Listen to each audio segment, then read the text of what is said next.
Hello everyone, today we're taking a look at the NewBeeDrone Mosquito frame. Part right down here, the carbon fiber, that's what we're talking about. 3D print does not come with the frame, it is made by Digid on Thingiverse. You could really build it with any sort of Whoop parts that you care to. You could make it 2S if you want to, mine's set up for 1S, or you could take your Mobula 6 or Mobula 7 or other sorts of Whoops and transfer it to a non-prop guarded frame like this. In my case, I have the 0802 19,000 kV motors, on 40mm Aziz props from NewBeeDrone, RunCam Nano 3 with the V2 lens. The all-in-one board down there is the Happy Model Crazy Bee F4 Lite, which has the VTX, the receiver, the ESC, and the flight controller. It's really an all-in-one. Mine weighs just a touch over 24 grams. I flew it exclusively on these NewBeeDrone Nitro Nectar batteries, and these are important to your performance and flight time. No other batteries perform like them. And with that battery, it brings the weight up to 32.25 grams. Motor post to motor post, I'm getting about 80 millimeters. Carbon fiber is 2.5 millimeters thick. The arm width is 5 millimeters. We have cutouts down here in the frame for the motor plug and the USB port. Also nice big holes to make sure your C-clip on the bottom of your motor bell do rotate freely. We got one of those nice calm days here, and I did make some changes. I am running Blue Jay on the ESC firmware, and I'm running Emu Flight on the flight controller. Blue Jay has the frequency set for 48 kilohertz. So those things are going to play a role. This has been a long time coming. I've mentioned it in a few videos that I was tinkering with it and making some changes. I don't think I have my tune locked in, as we like to say sometimes. I just think my tune is okay. It's pretty good. It's definitely flyable. With little things like this, I like them because you can just go out and just fly them around. Any space is going to be flyable. You can have micro fun, FPV fun. Don't have to be too concerned about anything. It shouldn't bother anyone. If anyone's annoyed by it, show it to them and they'll probably laugh at you and go away. At least that's my take on it. But when I tend to fly these super light, super small, non-prop guarded quads outside, I find that I tend to explore more as far as doing different things, maybe getting myself into trouble because I can bail out easier. There's less inertia, there's less likely to have big crashes, so it kind of gives you a freer experience. I will say that if you're someone who bashes, like I just did, you probably want to go with 1102 motors and a 1.5 millimeter shaft. That will mean you can't run these props though. The 1mm shafts, they tend to break, and so if you tend to crash a lot or you're a basher, as I said, 1mm shafts aren't going to last very long. If you're using 1mm shafts and some super stiff props like the gym fans, it's probably going to last even a shorter period of time. So 1102 1.5mm shafts is probably a pretty good mix for this. But if you're a more experienced flyer and you want to take your 0802s and make something out of them, yeah, go for it. Do whatever you like, and do whatever's fun. I will mention that we have Banggood has their spring sale going on. So down in the video description, there's a coupon sheet, and there are a few things down there, but not a lot that jumps off the page at me. If you're looking for the DJI V2 goggles, you can save, I think it's like $10 or $20 there. So maybe it brings it into your budget range. There's not a lot of quads, but one that I did notice was the AE65, which is a fun little Whoop.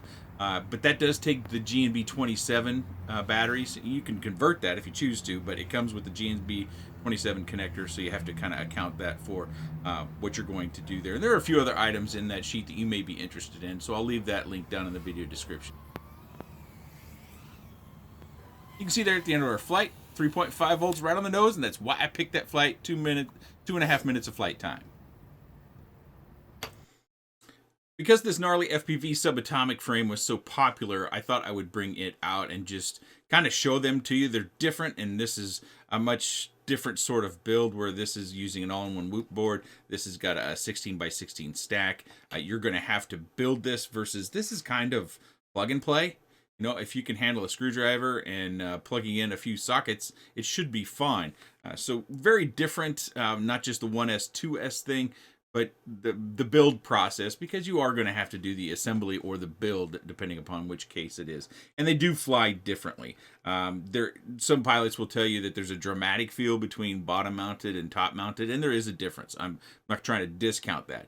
It's just in micros the difference isn't huge. So if you haven't done much flying, you might not notice. If you've done a lot of flying, you might definitely have a preference. I should note that I had to glue my camera in. The Goober canopy that I have here is really made for a more traditional camera with a longer nose on it, the micro cams. like the pinch cam from Tiny Whoop. You can also find the BI from NewBeeDrone, and it's got a little bracket or brace in there to where you just it kind of holds itself into place, and you saw a little bit of this purple or pink canopy in the very top of my view. I could have trimmed that back. It didn't bother me, so I opted not to. I did have a crash where I think it was the rear screw kind of popped loose. So one of the things I found, and if you look at mine now at that rear spot, see how the board is kind of popping out of the little recess in that rubber mounting? I did find I had to screw some of the screws down a little tighter than I wanted to. I don't think that had an impact on flight performance. I kind of feel like the screws, as you can see here on the bottom, they don't go far enough down, so I really think that NewBeeDrone should have included some longer screws. So again, depending upon how you fly and how often you crash, you may find you need to purchase some longer screws after the fact. They come with rubber bands, and I've had this so long, I've misplaced the little baggie. I had the rubber bands. The rubber bands that come with, you can see it on the NewBeeDrone site. They remind me a lot of like kids' toys, like dolls that they have positioned in the plastics. You can see them on the shelf. They remind me of that material, but they're much, much smaller. I felt this was a lot cleaner, and of course, you know, it's just going to hold the battery, I think, a little bit better. I didn't use a battery pad here. Also, these wires, I think it was the front ones. I spun them around. I didn't have to do this, but it was my kind of technique in order to, you have to bring them around in some capacity. So I went the way that would make them taut, but not terrible tight. That's something to keep in mind when you put yours together, is you don't want to force those things down in there. So if they don't want to go down in there, you know, manipulate your wires, lay them a little flatter, get that extra 0.5 millimeter or something to where you can make that socket connection, but you're not tugging too hard on your wires on either end. I think it might be this one that I had to fuss with the most. I have seen this frame broken online. I suspect it was a pretty extreme crash. Of course, I generally don't fly over concrete. I just have the concrete patio that I have to worry about crashing. I did have a number of different crashes, especially as I went through the tuning and the tweaking. And like I said, I popped out that screw out of, I think, the backside of the canopy. So I think in most cases, the frame itself will be pretty durable. My only concern is going to be with your motors. You know, there's essentially no prop protection. And if you go with a Levo 2 motor, there's going to be no prop protection.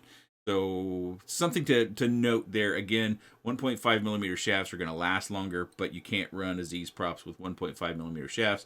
And because of the hub design, you can't even drill them out for 1.5 millimeter. They will just not hold on very well. I took a look at doing that.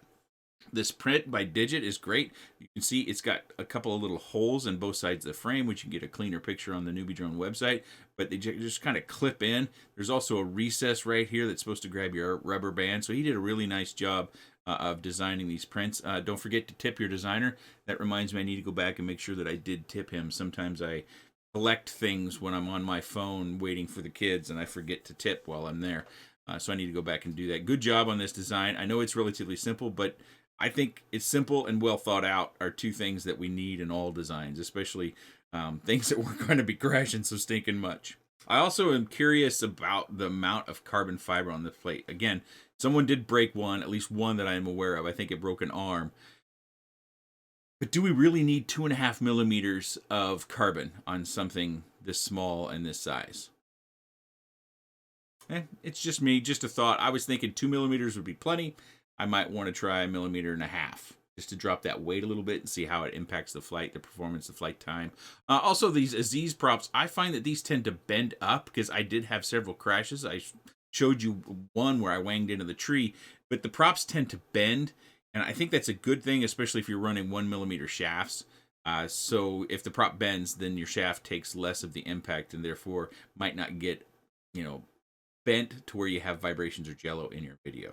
That's really all I have to say about it. Good fun. I always enjoy a good light microflyer, and you know I have so many whoops to getting something that's whoop-like that's not prop guarded, because non-prop guarded does fly so much better outside. You know, prop guarded whoops, they have their place. I think their place is inside, but without prop guards, it sure is a lot of fun to just throw it around, whether it's a playground, a parking lot, or your backyard like mine. Good fun with micros. If you have any comments, questions, suggestions, or otherwise, please let me know in that section down below. I appreciate your time. And thanks for watching.